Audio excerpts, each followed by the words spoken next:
ಹೋಟೆಲ್ಗಳಿಗೆ ಹೋಗೋ ಜೋಡಿಗಳೇ ಎಚ್ಚರ ಎಚ್ಚರ. ನಿಮ್ಮ ಏಕಾಂತದ ವೇಳೆಯನ್ನ ಮೂರನೆಯ ಕಣ್ಣಿಂದ ಸೆರೆ ಹಿಡಿಬಹುದು. ಜೋಕೆಯಿಂದಿರಿ. ಹೌದು, ಹೋಟೆಲ್ಗೆ ಹೋಗೋ ಮುನ್ನ ಎಚ್ಚರಿಕೆಯನ್ನ ವಹಿಸಲೇಬೇಕು. ಹೋಟೆಲ್ಗೆ ಹೋಗೋ ಜೋಡಿಗಳೇ ಎಚ್ಚರದಿಂದ ಇರಿ, ಎಚ್ಚರಿಕೆಯನ್ನ ವಹಿಸಿ. ಮೂರನೇ ಕಣ್ಣು ನಿಮ್ಮ ಏಕಾಂತದ ವೇಳೆಯನ್ನ ಸೆರೆ ಹಿಡಿಬಹುದು. ಜೋಕೆಯಿಂದ ಇರಿ. ಇದು 5 ಸ್ಟಾರ್ ಹೋಟೆಲ್ ಸಿಬ್ಬಂದಿಯಿಂದ ಆಗಿರುವಂತಹ ಎಡವಟ್ಟು. ಸಿಬ್ಬಂದಿಗ ಎಡವಟ್ಟಿಗೆ ಲೀಲಾ ಪ್ಯಾಲೇಸ್ಗೆ ದಂಡ ವಿಧಿಸಲಾಗಿರುವಂಥದ್ದು. ದಂಪತಿ ಇದ್ದ ವಾಶ್ರೂಮ್ಗೆ ನುಗ್ಗಿದಂತಹ ಹೋಟೆಲ್ ಸಿಬ್ಬಂದಿ. ರಾಜಸ್ಥಾನದ ಉದಯಪುರದ ಲೀಲಾ ಪ್ಯಾಲೇಸ್ ಹೋಟೆಲ್ ಇದು. ಅಲ್ಲಿ ಆಗಿರುವಂತಹ ಘಟನೆ 2025ರ ಜನವರಿ ತಿಂಗಳಲ್ಲಿ ಹೋಟೆಲ್ನಲ್ಲಿ ವಾಸ್ತವ್ಯವನ್ನ ಹೂಡಿದ್ರು. ಬರ್ತ್ಡೇ ಆಚರಿಸಲು ರೂಮ್ ಬುಕ್ ಮಾಡಿದ್ರು ಆ ಜೋಡಿ. ದಂಪತಿಯ ಏಕಾಂತದ ಹೊತ್ನಲ್ಲೇ ರೂಮ್ಗೆ ನುಗ್ಗಿದ್ದಾರೆ ಅಲ್ಲಿನ ಉದ್ಯೋಗಿ. ಮುರಿದ ಬಾಗಿಲಿನಿಂದ ಒಳಗೆ ಇಣುಕಿ ನೋಡ್ತಿದ್ದಂತಹ ಸಿಬ್ಬಂದಿ. ತಮ್ಮ ಖಾಸಗಿತನಕ್ಕೆ ಧಕ್ಕೆ ಆಗಿದೆ ಅಂತ ಇದೀಗ ದಂಪತಿ ಆಪಾದನೆ ಮಾಡಿದ್ದಾರೆ. ದಂಪತಿಗೆ 10 ಲಕ್ಷ ಪರಿಹಾರ ನೀಡುವಂತೆ ಕೋರ್ಟ್ ಕೂಡ ಸೂಚನೆ ಮಾಡಿರುವಂಥದ್ದು. ತಮ್ಮ ಏಕಾಂತದ ಸಮಯವನ್ನ ಹೋಟೆಲ್ನ ಉದ್ಯೋಗಿ ಈ ರೀತಿಯಾಗಿ ಭಂಗಪಡಿಸಿದ್ದಾರೆ. ಹಾಗಾಗಿ ಸಿಬ್ಬಂದಿ ಆದಂತಹ ಎಡವಟ್ಟಿಗೆ ಇಲ್ಲಿ ಇದೀಗ ಆ ದಂಪತಿ ಆಪಾದನೆ ಮಾಡಿರುವಂಥದ್ದು. ರಾಜಸ್ಥಾನದ ಉದಯಪುರದ ಲೀಲಾ ಪ್ಯಾಲೇಸ್ ಹೋಟೆಲ್ನಲ್ಲಿ ಆಗಿರುವಂತಹ ಘಟನೆ ಇದು. 2025ರ ಜನವರಿ ತಿಂಗಳಲ್ಲಿ ಹೋಟೆಲ್ನಲ್ಲಿ ವಾಸ್ತವ್ಯವನ್ನ ಹೂಡಿದ್ರು. ಬರ್ತ್ಡೇ ಆಚರಣೆ ಮಾಡೋಕೆ ರೂಮ್ ಬುಕ್ ಮಾಡಿದ್ರು ಈ ಜೋಡಿ. ದಂಪತಿಯ ಏಕಾಂತದ ಹೊತ್ನಲ್ಲೇ ರೂಮ್ಗೆ ನುಗ್ಗಿದ್ದಾರೆ ಹೋಟೆಲ್ ಸಿಬ್ಬಂದಿ. ಆ ಹೋಟೆಲ್ ಉದ್ಯೋಗಿ ಮುರಿದ ಬಾಗಿಲಿನಿಂದ ಒಳಗೆ ಇಣುಕಿ ನೋಡ್ತಿದ್ರಂತೆ ಆ ಹೋಟೆಲ್ನ ಸಿಬ್ಬಂದಿ. ಇದು ತಮ್ಮ ಖಾಸಗಿತನಕ್ಕೆ ಇದೀಗ ಧಕ್ಕೆ ಆಗಿದೆ ಅಂತ ದಂಪತಿ ಆಪಾದನೆಯನ್ನ ಮಾಡಿದ್ರು. ಕೋರ್ಟ್ ಕೂಡ ಅವರಿಗೆ 10 ಲಕ್ಷ ಪರಿಹಾರ ನೀಡುವಂತೆ ಇದೀಗ ಸೂಚನೆ ಮಾಡಿರೋ ಅಂಥದ್ದು.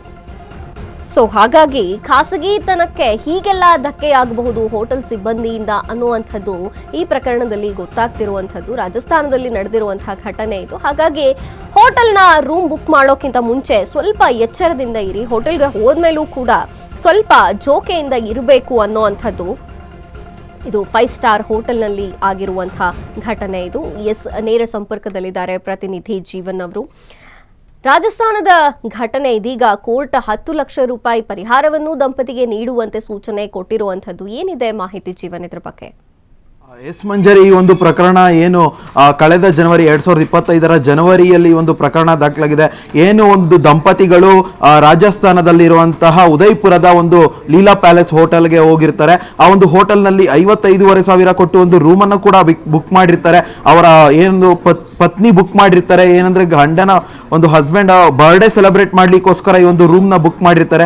ರೂಮ್ ಬುಕ್ ಮಾಡಿ ಆ ಒಂದು ಖಾಸಗಿತನವಾಗಿರ್ಬೇಕಾದ್ರೆ ಏನೊಂದು ವಾಶ್ರೂಮ್ ಯೂಸ್ ಮಾಡ್ತಿರ್ತಾರೆ. ಆ ಟೈಮ್ನಲ್ಲಿ ಒಂದು ಏನೊಂದು ಹೋಟೆಲ್ನ ಸಿಬ್ಬಂದಿ ಏಕಾಏಕಿ ಎಂಟರ್ ಆಗ್ತಾರೆ ಈ ಒಂದು ಹೋಟೆಲ್ ರೂಮ್ ಒಳಗಡೆಗೆ. ಮಾಸ್ಟರ್ ಕೀ ಯೂಸ್ ಮಾಡಿಕೊಂಡು ಈ ಒಂದು ಮಾಸ್ಟರ್ ಕೀ ಯೂಸ್ ಮಾಡಬೇಕಾದ್ರೆ ಆ ಒಂದು ಏನು ಹೇಳಿದ್ದಾರೆ ದಂಪತಿಗಳು, ನಮಗೆ ಏನು ನಿಮ್ಮ ನೀಡಿಲ್ಲ, ಈ ಒಂದು ನಿಮ್ಮ ಏನು ಉಪಯೋಗ ಇಲ್ಲ, ಬರಬೇಡಿ ಅಂತ ಕಿರ್ಚಿ ಹೇಳಿದ್ರು ಕೂಡ ಈ ಒಂದು ಸಿಬ್ಬಂದಿ ಎಂಟರ್ ಆಗಿರ್ತಾರೆ. ಎಂಟರ್ ಅಲ್ದನೇನೆ ಕೂಡ ಒಂದು ಮುರಿದ ಬಾಗಿಲಿನಿಂದ ಅವರು ವಾಶ್ರೂಮ್ ಯೂಸ್ ಮಾಡ್ತಿರೋ ಒಂದು ಜಾಗ ನೋಡ್ತಾರೆ. ಆ ಒಂದು ಟೈಮ್ ನಲ್ಲಿ ಏನು ದಂಪತಿಗಳಿರ್ತಾರೆ ಅವ್ರಿಗೊಂದು ಮುಜುಗರಗೀಡಾಗಿರುತ್ತೆ. ಇವ್ರು ದಂಪತಿ ಏನಿರ್ತಾರೆ ಆ ಒಂದು ಮಹಿಳೆ ಒಂದು ವೃತ್ತಿಯಲ್ಲಿ ವಕೀಲೆಯಾಗಿದ್ದು ಚೆನ್ನೈಗೆ ರಿಟರ್ನ್ ಆಗಿ ಚೆನ್ನೈನ ಕನ್ಸ್ಯೂಮರ್ ಕೋರ್ಟ್ ನಲ್ಲಿ ಈ ಒಂದು ಪ್ರಕರಣವನ್ನ ದಾಖಲು ಮಾಡ್ತಾರೆ. ದಾಖಲು ಮಾಡಿದ ಬಳಿಕ ಈ ಏನು ಒಂದು ಘಟನೆ ನಡೆದು 1 ವರ್ಷದ ಬಳಿಕ ಈಗೊಂದು ತೀರ್ಪು ಹೊರಬಿದ್ದಿದೆ. ಈ ಒಂದು ಘಟನೆಯ ಬಗ್ಗೆ 10 ಲಕ್ಷ ರೂಪಾಯಿಯ ಪರಿಹಾರವನ್ನ ದಂಪತಿಗಳಿಗೆ ಒಂದು ಹೋಟೆಲ್ ಕಟ್ಟಿಕೊಡ್ಬೇಕು ಅನ್ನೋ ಒಂದು ವಿಚಾರದ ಜೊತೆಗೆ ಏನು 55,500 ಏನು ದುಡ್ಡು ಬಿಲ್ ಪೇ ಮಾಡಿರ್ತಾರೆ ಹೋಟೆಲ್ ರೂಮ್ಗೆ.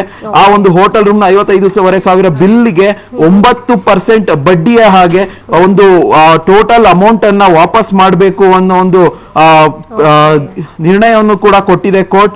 ಇದರ ಜೊತೆಗೆ ಆ ಒಂದು 10,000 ರೂಪಾಯಿ ಏನು ಈ ಒಂದು ಪ್ರಕರಣ ದಾಖಲು ಮಾಡಲಿಕ್ಕೆ ದಂಪತಿಗಳು ಒಂದು ಅಮೌಂಟ್ ಕಟ್ಟಿರ್ತಾರೆ. ಆ ಒಂದು ಅಮೌಂಟ್ ಅನ್ನು ಕೂಡ ಕೋರ್ಟ್ ಹೇಳಿದೆ. ಆ ಒಂದು ಹೋಟೆಲ್ನ ಹೋಟೆಲ್ನವರೇ ಇದನ್ನ ಭರಿಸಬೇಕು ಅನ್ನೋ ಒಂದು ಏನೊಂದು ಪ್ರಕಟವನ್ನ ಕೂಡ ಕೋರ್ಟ್ ಕೊಟ್ಟಿದೆ ಮಂಜರಿ. ಓಕೆ ಜೀವನ್, ಥ್ಯಾಂಕ್ ಯು ನಿಮ್ಮೆಲ್ಲ ಮಾಹಿತಿಗಾಗಿ.